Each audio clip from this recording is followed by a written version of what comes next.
أعوذ بالله من الشيطان الرجيم.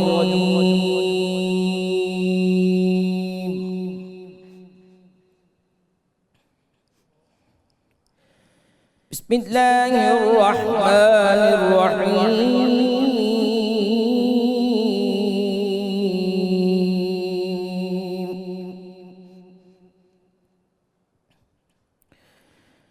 ما كان محمد أبا أحد من رجالكم ولكن رسول الله وخاتم النبيين.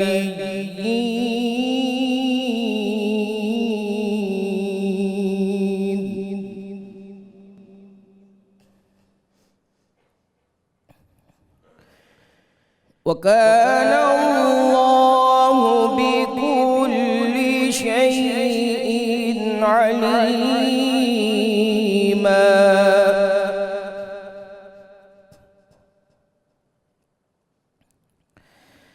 يا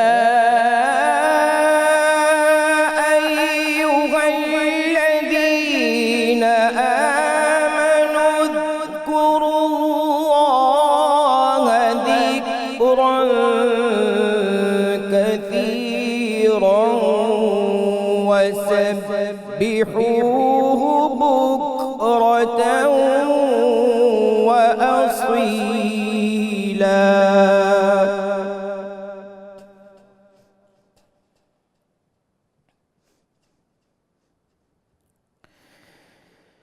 ما كان محمد أبا أحد من رجالكم ولكن رسول الله وخاتم النبيين.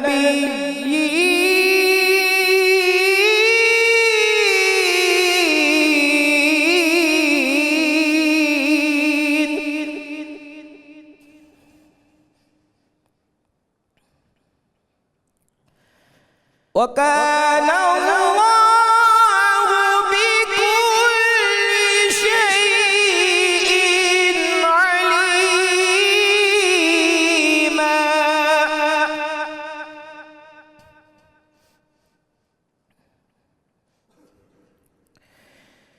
يا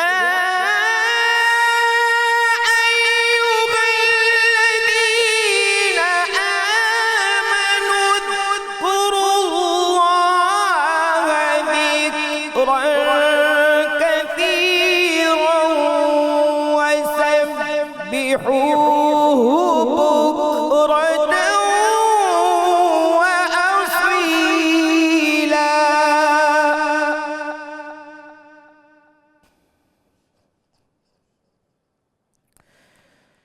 هو الذي يصلي عليكم وملائكته ليخرجكم من الظلمات إلى النور.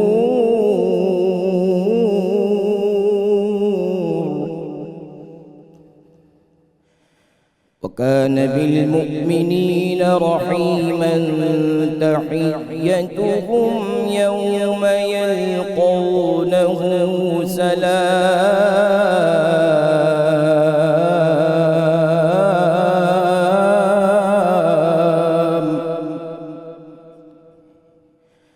وأعد لهم أجرا كريما.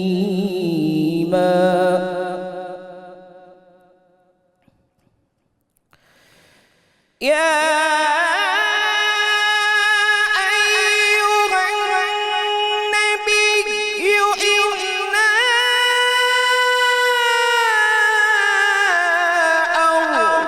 أرسلناك شاهدا ومبشرا ونذيرا وداعيا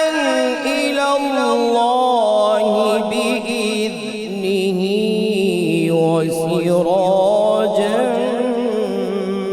منيرا صدق الله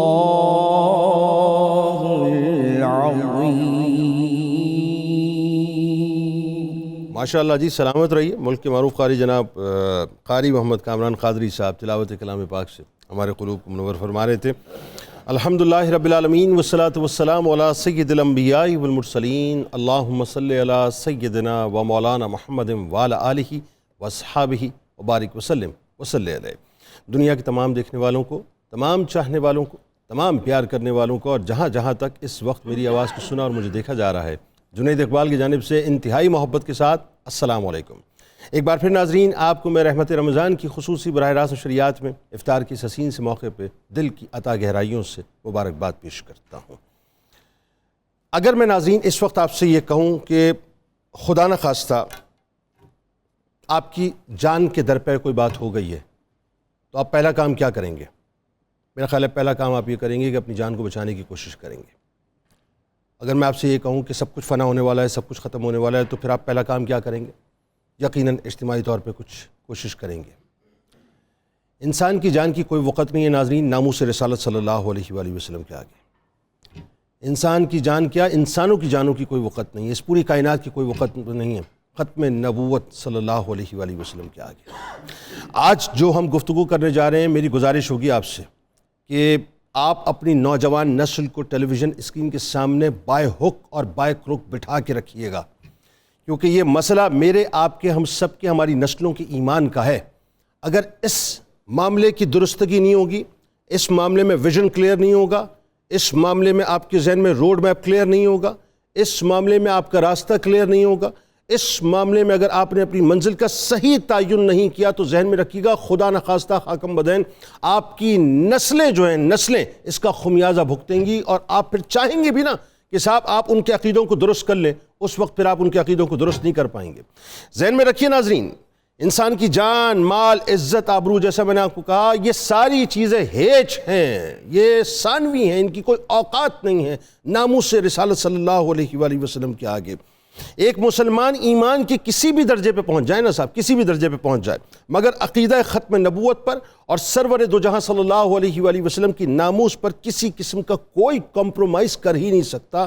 یہ بات اپنے ذہن میں بٹھا لیجئے. یعنی عقیدہ ختم نبوت اور ناموس رسالت مسلمانوں کے لیے سرور دو جہاں صلی اللہ علیہ وآلہ وسلم کے مبارک دور میں بھی ریڈ لائن رہی ہے، خلفائے راشدین کے دور میں بھی ریڈ لائن رہی ہے، آج 1450 برس کے بعد بھی ریڈ لائن ہے، اور رہتی دنیا تک ریڈ لائن رہے گی. جو اس ریڈ لائن کو کراس کرنے کی کوشش کرے گا، مسلمان کبھی بھی اس کو برداشت نہ کر پائیں گے. عقیدہ ختم نبوت دین اسلام کی ناظرین وہ بنیاد ہے جس پر اسلام کی پوری عمارت کھڑی ہے. یہ ذہن میں رکھیے کہ خدا نخواستہ خاکم بدین اگر اس عقیدے کی بنیاد کو ذرا سا بھی متزلزل یا کمزور کرنے کی کوشش کی گئی تو آپ کی اسلام کی پوری عمارت زمین بوس ہو جائے گی. خاکم بدین خدا نخواستہ. عقیدہ ختم نبوت شجر اسلام کی وہ جڑ ہے ناظرین جس پر دین اسلام کا درخت مکمل طور پہ اپنی مضبوط جڑوں کے ساتھ کھڑا ہوا ہے. عقیدہ ختم نبوت دین اسلام کے جسم کا وہ خون ہے جس کے بغیر جسم مکمل طور پہ مردہ ہے، اور عقیدہ ختم نبوت دین اسلام کی وہ دھڑکن ہے، دل کی وہ دھڑکن ہے جس کے بغیر زندہ رہنا ممکن نہیں ہے. عقیدہ ختم نبوت دین اسلام کی وہ سانسیں ناظرین جس کے بغیر امت کے ایمان کے لیے سوائے وینٹیلیٹر کے اور کچھ بھی نہیں رہ جاتا.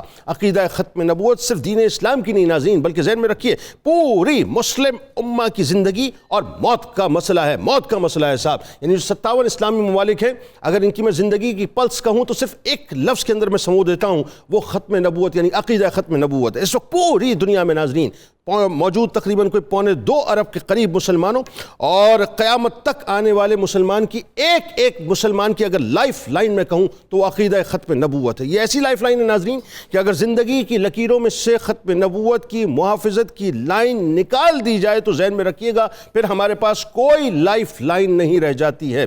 ناظرین کرام، اس کائنات میں ختم نبوت کا، اب یہ میں بچوں سے عرض کر رہا ہوں، پرابلم یہ ہے کہ آج چونکہ ایتھیزم بہت زیادہ بڑھتا جا رہا ہے، پرابلم یہ ہے کہ آج ہم بہت زیادہ جو ہے وہ اس ماڈرن ایج کے اندر یا ماڈرنزم کے اندر جو ہے لبرلزم کے راستے پر چل پڑے ہیں، بہت زیادہ ہم سیکولر ہو گئے ہیں، بے دینیت کی طرف ہم جا رہے ہیں۔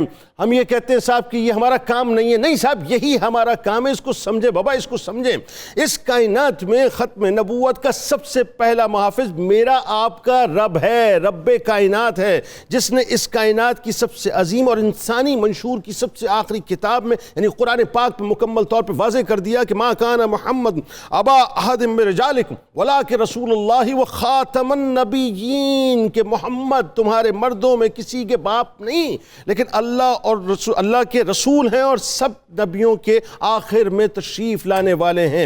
اس کائنات میں اللہ کے بعد وہ انبیاء کرام علیہ السلام محافظ ختم نبوت اور ناموس رسالت کے محافظ بنے، جنہوں نے اپنے اپنے زمانوں میں اپنی اپنی قوموں کو نبی آخر الزمان کی آمد کی باقاعدہ بشارتیں دیں اور ان پر ایمان لانے کی تلقین کی۔ اس کائنات میں خود کائنات کے تاجدار نے اپنی ختم نبوت کا یعنی انا خاتم النبیین لا نبی آبادی فرما کے اعلان واضح طور پہ رہتی دنیا تک کر دیا کہ میرے بعد کوئی نبی نہیں ہے، میں نبوت کی عمارت کی آخری اینٹ ہوں اور اس کے بعد کوئی اینٹ نہیں ہے۔ ناظرین، ختم نبوت وہ منشور کائنات ہے کہ جس کے بغیر آئین کائنات مکمل ہو ہی نہیں سکتا۔ یہی وجہ ہے کہ صحابہ کرام رضوان اللہ تعالیٰ علیہم اجمعین نے کبھی بھی کسی بھی موقع پر اپنے آقا و مولا صلی اللہ علیہ وآلہ وسلم کی ناموس پر کسی قسم کا کوئی کمپرومائز نہیں کیا۔ ذہن میں رکھیے، آج ہم مثال دیتے ہیں نا صاحب کہ ہمیں صحابہ کی زندگی سے ثابت کر کے بتائیے،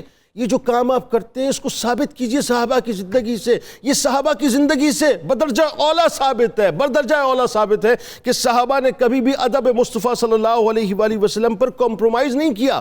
یعنی جو راستہ ادب مصطفیٰ کا صحابہ کرام رضوان اللہ تعالیٰ علیہ مجمعین نے متعین کیا وہی اصل راستہ ہے، اور قرب مصطفیٰ کی جس منزل پہ لا کر امت کو صحابہ نے کھڑا کیا وہی اصل منزل ہے۔ اسی لیے عروہ بن مسعود ثقفی رضی اللہ تعالیٰ عنہ اس وقت تک ایمان نہیں لائے تھے، لیکن پکار اٹھے کہ میں نے تمام بادشاہوں کے دربار دیکھے صاحب، میں نے کیسر و کسریٰ کا دربار بھی دیکھا، میں نے نجاشی کا دربار بھی دیکھا، لیکن میں نے اصحاب محمد صلی اللہ علیہ وآلہ وسلم سے زیادہ کسی کے صحابہ کو ان کی عزت کرتے ہوئے نہیں دیکھا۔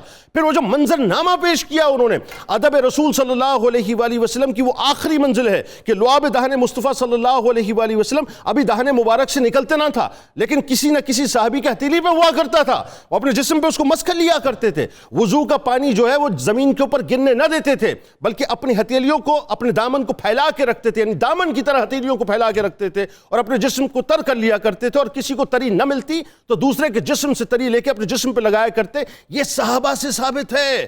صحابہ کرام رضوان اللہ تعالیٰ علیہ مجمعین نے دراصل ہمیں بتلایا ہے کہ رسول کریم صلی اللہ علیہ وآلہ وسلم کی ناموس ہی اس کائنات کا مرکزی منشور اور آئین ہے، اس کے علاوہ اور کچھ بھی نہیں ہے۔ اور یہی وجہ ہے کہ جب بات ناموس رسالت پر آ جاتی ہے تو ابن خطل جیسے ملعون کو بھی رسول کریم صلی اللہ علیہ وآلہ وسلم کے حکم پر مکہ معظمہ میں کعبۃ اللہ میں اس کے پردوں کے اندر واصل جہنم کر دیا جاتا ہے، اور کعبۃ اللہ میں اسے ایک سانس لینے کی اجازت نہیں دی جاتی۔ ناظرین کرام، ناموس رسالت اتنا بڑا معاملہ ہے صاحب، اتنا بڑا معاملہ ہے کہ پوری کائنات اگر ناموس رسالت کے معاملے پر اور ختم نبوت پہ اپنے آپ کو فدا کر دینا تو صاحب یہ کم ہے۔ صحابہ کرام نے کبھی بھی ایون صحابہ کرام کا تو معاملہ یہ تھا کہ کسی کافر کی آواز رسول کریم صلی اللہ علیہ وآلہ وسلم کی بارگاہ میں بلند ہونے انہیں نہ دی۔ یعنی صحابہ کرام رضوان اللہ تعالیٰ علیہ مجمعین جیسے عظیم جانثاروں اور فداکاروں سے لے کر آج تک ناظرین جتنے بھی فدائیان رسول مکرم صلی اللہ علیہ وآلہ وسلم ہیں، تحفظ ناموس رسالت اور ختم نبوت پر اپنا سب کچھ قربان کرنے کو تیار رہتے ہیں۔ وہ ہر بات کو برداشت کر سکتے ہیں، لیکن وہ گیٹ ویلڈر جیسے ملعون یا اس طرح کے جتنے بھی ملعون پوری دنیا کے اندر موجود ہیں ان کو برداشت نہیں کر سکتے۔ وہ ہر طرح سے کمپرومائز کر سکتے ہیں، لیکن رسول کریم صلی اللہ علیہ وآلہ وسلم کی ناموس پہ اگر نوپور شرما جیسی ملعونہ کی صورت میں کوئی بات آ جائے تو پھر برداشت نہیں ہوگی۔ ناظرین یہی وجہ ہے، تاریخ اٹھا لیجئے کہ پورا مدنی دور آپ اٹھا لیں، رسول کریم صلی اللہ علیہ وآلہ وسلم کے مبارک دور میں اسلام کے تحفظ اور اس کے دفاع کے لیے لڑی گئی تقریباً تمام جنگوں کے اندر کوئی 259 کے قریب جو ہے وہ شہادتیں ہوتی ہوئی نظر آتی ہیں ہمیں. لیکن جب تحریک تحفظ ختم نبوت کی بات آتی ہے اور تاجدار محافظین ختم نبوت یعنی سیدنا صدیق اکبر رضی اللہ تعالیٰ عنہ کے عہد خلافت کی بات ہوتی ہے ناظرین, تو مسیلمہ کذاب کے خلاف جنگ یمامہ یعنی یمامہ کے مقام پر ایک ہی جنگ کے اندر 700 کے قریب تو صرف حفاظ شہادت کا جام نوش کرتے ہیں, اور ٹوٹیلٹی میں تقریباً 1250 صحابہ شہید ہوتے ہیں.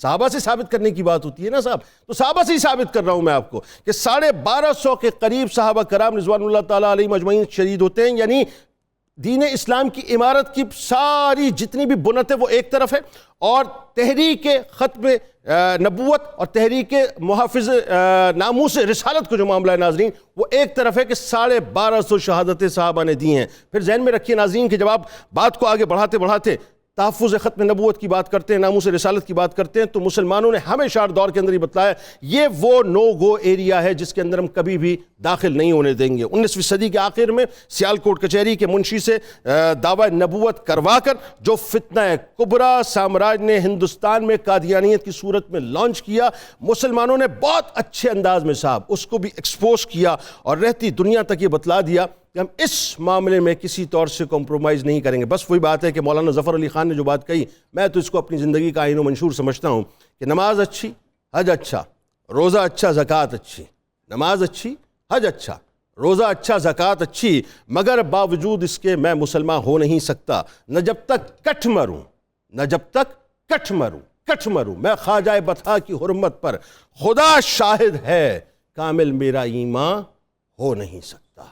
اپنی نسلوں کو صرف اور صرف ایک بات سمجھا دیجئے کہ تحفظ ناموس رسالت ہی آپ کی زندگی کا اصل آئین ہونا چاہیے, اور ختم نبوت پر کسی بھی طور سے کوئی کمپرومائز نہیں ہونا چاہیے. امام ابو حنیفہ رحمۃ اللہ علیہ نے قلم توڑ دیا صاحب, قلم توڑ دیا.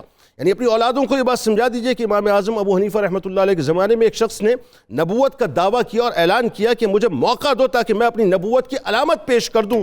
یہ میں متجددین سے بات کر رہا ہوں جو نیٹ پہ بیٹھ کے گفتگو کر رہے ہوتے ہیں نا جی, دلیل پہ کوئی دلیل نہیں چاہیے اس معاملے میں میں کوئی دلیل سننا بھی نہیں ہے اس معاملے کے اندر, کہ اس پر امام اعظم امام ابو حنیفہ رحمۃ اللہ علیہ نے فرمایا کہ جو شخص اس سے نبوت کی علامت طلب کرے گا وہ بھی کافر ہو جائے گا, کیونکہ رسول کریم صلی اللہ علیہ وآلہ وسلم نے فرمایا, کیا فرمایا, میرے بعد کوئی نبی نہیں ہے.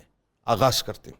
ہمارے ساتھ جو شخصیات موجود ہیں یقیناً کسی تعارف کے محتاج نہیں. پہلی شخصیت ممتاز عالم دین ہیں, میرے دل کے بہت قریب ہیں, بائیں جانب موجود ہیں جناب مفتی محمد فاروق القادری صاحب تشریف فرما ہیں, اور میرے دائیں جانب میں اب ناظرین یہ شکوہ رہتا ہے ہمیشہ مفتی صاحب کا بھی, میں آپ کے دل کے قریب ہوں, مجھے پتہ اور آپ بھی میرے دل کے قریب ہیں. ممتاز عالم دین محترم جناب مفتی طاہر توسم اگرچہ دل پھر بھی بائیں جانب ہی ہے ہمارے ساتھ موجود ہیں. آپ کو بھی خوش آمدید کہتا ہوں, اور میرے بائیں جانب بہت ہی خوبصورت گفتگو کرتے ہیں, ممتاز اسکالر ہیں, ہمارے بزرگ ہیں جناب ڈاکٹر طاہر حمید تنولی صاحب موجود ہیں, اور میرے دائیں جانب ملک کے معروف ثنا خاں بہت خوبصورت پڑھتے ہیں شہباز قمر فریدی صاحب کے چھوٹے بھائی ہیں جناب ذوالفقار قمر فریدی صاحب اپنے ساتھیوں کے ساتھ موجود ہیں, اور میرے دائیں جانب بھی کچن میں بہت زبردست کھانے پکاتی ہیں صاحب, اور روز نئی ڈش آؤٹ کرتی ہیں. آخر میں کہتے ہیں میں نے ڈش آؤٹ کرتی ہیں منیرہ کرن صاحب. آپ کو بھی خوش آمدید, تمام لوگوں کو السلام علیکم. وعلیکم السلام. آغاز کرتے ہیں منیرہ صاحب, آئیے کچن سے, پہلے بتائیے کیا بنا رہی ہیں؟ جی آج ہم بنا رہی ہوں گرمیوں کی بڑی فیمس اور ٹریڈیشنل ڈش ہے, اور ہر گھر میں بڑی پسند کی جاتی ہے تندور کی روٹی کے ساتھ. آج میں بنا رہی ہوں اچاری بھنڈی بنا رہی ہوں, اور ساتھ میں بنا رہی ہوں کڑی پکوڑا, اور ساتھ میں بنا رہی ہوں آج خربوزہ اور گرما کی چاٹ, جس میں آپشنل میں ایڈ کروں گی کلر کے لیے تربوز, اور ساتھ میں بنا رہی ہوں ایک ڈرنک جو کہ الائچی 40 ڈگری پہ تو یہ سوٹ کرتا ہے بہترین. میں 40 ڈگری ہے نا, 40 ڈگری پہ تو سوٹ کرتا ہے. ہاں, اور ساتھ میں بنا رہی ہوں یہ الائچی ڈرنک ملک کے ساتھ. یہ آج کی ریسیپیز ہیں. اچھا, میں تھوڑا سا بتانا چاہوں گی پہلے تو بھنڈی کا ٹپ, کہ آپ نے بھنڈی کو بالکل ہرا رکھنا ہے, زیادہ اس کو نہیں کرنا, سوتے نہیں کرنا, کیونکہ اگر سبزی آپ بہت زیادہ پکائیں گے تو اس کا کنٹینٹ تھوڑا سا منرلز کے خراب ہو جائیں گے. اور نمبر سیکنڈ جو کڑی ہے اس کے لیے اگر آپ کو یہ بتا دوں کہ کڑی کو آپ نے کاٹنا ہے, کسٹرڈ کی طرح بہت زیادہ گاڑھا سا نہیں بناتے نا, تو اس کے لیے یہ کرنا ہے آپ نے کہ اگر آپ نے 1 کلو دہی لیے تو آپ نے اس میں 1 کپ 250 گرام کا بیسن ایڈ. ٹھیک ہو گیا, اس کو پھر اچھی طرح سے اس کی لسی کی طرح اس کو آپ نے بنانا ہے، رگڑنا ہے، بلینڈر میں کر لیں، چاٹی میں کر لیں. اس کے بعد آپ اس کو لسی کی طرح بنا کے اس میں ایڈ کر کے وہ جو ہوگا آپ کا بیسن 1 کپ، تو پھر آپ نے اس کو پکانے کے لیے اوپر رکھ دینا ہے. کڑی کو آپ نے کاڑنا ہے، یعنی کہ 1-2 گھنٹے لگیں گے تو کڑ کے پھر وہ کڑی ریڈی ہوگی. پھر اوپر جائیں گے پکوڑے اور اس میں اجوائن اور زیرے کا ساتھ تڑکا ہوگا. باقی میں ساتھ ساتھ آپ کو بتاؤں گی جو اس میں ہلکی سی جو ہے نا اوپر سے جیسے وہ کلونجی جو ہے نا جی وہ بھی ایڈ کریں گے. ہاں ہلکا سے مزہ آ جائے گا. بڑا روسٹڈ کلونجی بہت اچھا لگے گا. ہاں آپ یقین ہلکی سی کلونجی اس کا ٹیسٹ ہی کچھ اور ہو جائے گا. ٹھیک ہے آج پہ کلونجی بھی ایڈ کریں گے. جی آغاز کریں جی. سب سے پہلے عقیدہ ختم نبوت کا ظاہر ہے مفتی صاحب قرآن سے استدلال ذرا تاکہ لوگوں کو سمجھانے کے لیے، اور انبیاء کرام علیہ السلام کی خاتم نبوت کی جو خاص طور پہ مطلب ہونے کی بشارتیں یہاں سے آغاز کی. وقت تھوڑا سا سمٹا ہوا ہوگا ابتدا میں، سیکنڈ اسپیل پہ ہم ڈیٹیل بات کر لیں گے. جنید بھائی یہ انتہائی حساس مسئلہ ہے اور دین اسلام میں اس مسئلے کی بہت زیادہ امپورٹنس ہے. یوں سمجھ لیجئے کہ سارے دین اسلام کی عمارت اس مسئلے پر قائم ہے. صحیح. اس مسئلے کا انکار کرنا پورے دین اسلام کا انکار کرنا ہے. ایسا ہی قرآن مجید کی 1-2 نہیں بلکہ 100 سے زیادہ آیات اس مسئلے پر قطعی الدلالت ہیں کہ حضور اکرم صلی اللہ علیہ وآلہ وسلم انبیاء اکرام کے سلسلے میں سب سے آخری نبی ہیں اور آپ کے بعد کسی معنی میں کوئی نیا نبی آ سکتا ہے اور نہ ہی کبھی آئے گا. اللہ اکبر. اس کا تصور بھی نہیں کیا جا سکتا کہ آپ کے بعد کوئی نیا نبی کسی معنی میں کسی نبی کی گنجائش ہو. اللہ اکبر. اسی طرح 300 سے زیادہ متواترہ احادیث موجود ہیں. 300 سے زیادہ جو اس مسئلے پر شاہد ہیں، دلیل ہیں اور اس میں کسی قسم کے شبہ کی گنجائش نہیں. یوں ہی اس مسئلے کی پوری امت میں عہد صحابہ سے لے کر آج تک اس قدر ایکسیپٹنس اور اہمیت ہے کہ ہر دور میں اس مسئلے پر امت مسلمہ میں اجماع رہا. کسی طور پر کوئی گنجائش کبھی نہیں رہی، بلکہ جس نے اس کے خلاف کوئی نظریہ پیش کیا امت نے اس کے خلاف اقدامات کیے. صرف ایک لفظ بول دوں، وَلَٰكِن رسول اللہ وخاتم النبیین. قرآن نے بڑی صراحت کے ساتھ کہا ہے کہ اللہ کے رسول انبیاء میں سب سے آخری نبی ہیں، یعنی آپ کے بعد کوئی نیا نبی کسی معنی میں نہیں آ سکتا. بالکل ٹھیک. یہ ابتدائی گفتگو ہے ناظرین، ابھی ڈیٹیل ظاہر ہے اس پہ آج پورا پروگرام ہم نے کرنا ہے اور آپ نے ہمارے ساتھ جڑے رہنا ہے. مفتی صاحب مطلقاً گفتگو ابھی ذرا عقیدہ ختم نبوت کے حوالے سے. بسم اللہ الرحمن الرحیم. سب سے پہلے تو میں اس حساس اہم موضوع پر پوری امت مسلمہ کے جذبات کی ترجمانی کرنے پر آپ کو بھی، پوری مینجمنٹ کو، چینل مالکان کو دل کی گہرائیوں سے ہدیہ تبریک پیش کرتا ہوں. جزاک اللہ، بہت شکریہ. دیکھیے بات وہی ہے کہ آپ نے انٹرو میں یہ کہا تھا کہ جان بھی اہم ہے لیکن ایمان سے زیادہ اہم نہیں ہے. کچھ بھی نہیں ہے سر، کچھ بھی نہیں ہے. ساری چیزیں اہم ہیں اور ایمان حضور کو ماننے کا نام ہے اور خاتم النبیین ماننے کا. واہ واہ واہ، کیا کہنا. قلندر لاہوری نے کہا، علامہ اقبال رحمۃ اللہ علیہ نے، میں نے پچھلے پروگراموں میں قلندر لاہوری کہا تو ادھر ایک کولیگ تھے، انہوں نے کہا نام بھی بتا دیا کریں کوئی کسی اور کو نہ سمجھ لے. تو حضرت علامہ اقبال مفکر اسلام مصور پاکستان، آپ نے کہا کہ بمصطفیٰ برساں شرع کے دین ہماؤس گربو نہ رسیدی تمام بولا بھی. مصطفیٰ کریم صلی اللہ علیہ وسلم کے قدموں تک رسائی حاصل کر لو کیونکہ سارے کا سارا دین حضور کا نام ہے. اگر آپ کے قدموں تک رسائی حاصل نہ کر سکے تو پھر تجھ میں اور ابو لہب میں کوئی فرق نہیں ہے. اور علامہ نے یوں بھی کہا، مغز قرآن روح ایمان جان دین ہست حب رحمت للعالمین. فرمایا قرآن کا مغز، ایمان کی روح اور دین کی جان اگر کوئی چیز ہے تو وہ رحمت للعالمین کی محبت ہے. تو اب اس میں ایک جملہ یہ اتنا شاندار اس کو بیان کرنے کے لیے اس موضوع کو، ختم نبوت اور ناموس رسالت کے مسئلے کو، کہ اسلام کی 1450 سالہ تاریخ کو اٹھا کے دیکھ لیں، آغاز سے اختتام تک کسی اور مسئلے کے لیے امت مسلمہ نے اتنی قربانیاں نہیں دی ہیں جتنی قربانیاں عقیدہ ختم نبوت کے تحفظ کے لیے دی ہیں. وہ کہتے ہیں نا کہ مطلب ایک پیج پہ آنا، امت اس معاملے میں ایک پیج پہ ختم نبوت کی بات کر لیں، ناموس رسالت کی بات کر لیں، دوسرا کوئی پنہ ہم نے رکھا ہی نہیں، نام رکھنا چاہتے ہیں. بتائیے. جی جنید صاحب، یہ جیسے علماء کرام اس پہ روشنی ڈال رہے ہیں، یہ وہ بنیادی عقیدہ ہے جو مرکز و محور ہے پورے دین کا. بالکل ٹھیک. دیکھیں 3 بنیادی چیزیں ہیں. جی. اللہ پر ایمان، ٹھیک. آپ صلی اللہ علیہ وسلم پر ایمان، اور آخرت پر ایمان. بالکل ٹھیک. اللہ پر ایمان بھی غیب ہے، بالکل ٹھیک ہے. آخرت پر ایمان بھی غیب ہے. بالکل ٹھیک ہے. جو چیز آپ کے سامنے وہ حضور کی ذات ہے بس. واہ واہ واہ واہ. یہ وہ مرکز ہے جس کی وجہ سے اللہ کی ایمان کی شہادت بھی میسر آتی ہے اور آخرت کا جواز بھی بنتا ہے. بالکل ٹھیک. اور کمال یہ ہے کہ اس میں بھی یہ ہے کہ ہم نے سرکار علیہ السلام کو دیکھا نہیں ہے، لیکن بن دیکھے یہ معاملہ ہے. دیکھ لیتے تو پتہ نہیں کیا معاملہ ہوتا. ہم کسی نے تو دیکھا ہے نا. آپ صلی اللہ علیہ وسلم تاریخی حقیقت ہیں. ارے یہ کبھی نہیں کہیں گے نہیں دیکھا. صلی اللہ علیہ وسلم ہی اصل حقیقت ہے. یہ نہیں کہنا کہ نہیں دیکھا، یہ نہیں کہنا. وہ افسانوی کردار نہیں ہے جس طرح پہلے مذاہب کے ہیں. رام کا کسی کو نہیں پتا کہاں ہے، بدھا کہاں ہے، اس کا کوئی ہسٹوریکل ریکارڈ نہیں. رسول اللہ واحد ہستی ہے جن کا سب سے مسند تاریخی ریکارڈ. جی مطلب ہم نے بظاہر آنکھوں سے نہیں دیکھا نا، بظاہر آنکھوں سے نہیں دیکھا، یہ چیز ہے، لیکن اصل حقیقت ہی آپ ہیں کہنا. دوسری بات، قرآن مجید کو جب آپ دیکھتے ہیں جنید صاحب، پورا قرآن مجید شروع جیسے آپ کھولتے ہیں سورہ بقرہ شروع ہوتے ہیں الذین یؤمنون بما انزل الیک. مومنین کون ہے؟ اس پہ ایمان لاتے ہیں جو رسول اللہ پہ اترا. وما انزل من قبلک، اس پہ ایمان لاتے ہیں جو رسول اللہ سے پہلے اترا.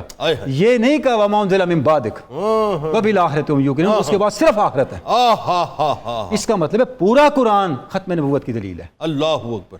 پہلے رسول اللہ، قرآن، اور اس کے بعد صرف قیامت ہے. درمیان میں کچھ نہیں ہے. اللہ اگر رسول اللہ اور قیامت کے درمیان کوئی شخص بطور نبی انٹر ہونا چاہے، میں اس پہ علامہ کا کمنٹ کرنا چاہوں گا. علامہ اقبال نے اجمد حمایت اسلام کے ایک جلسے میں تقریر کرتے ہوئے کہا تھا، میرے سامنے اگر کوئی شخص کہے کہ میں نبی ہوں، میں اس کے دماغ کا معائنہ کروانا چاہوں گا جس طرح مینڈک کے دماغ کا معائنہ کروایا جاتا ہے. مطلب دماغ کو کھول دیا جائے نا، جس طرح مطلب دوسرے لفظوں میں دماغ کو کھول دیا جائے. انسانوں سے بھی نیچے ہے، عام آدمی سے بھی نیچے ہے. اقبال یہ کہہ رہے ہیں وہ کامن سینس سے بھی نیچے ہے. تو رسول اللہ صلی اللہ علیہ وسلم کے بعد صرف اور صرف قیامت ہے. واہ کیا بات. قرآن مجید من حیث الکل ختم نبوت کی ایسی دلیل ہے جس کا کوئی رد نہیں کیا جاتا. بالکل ٹھیک ہے جی.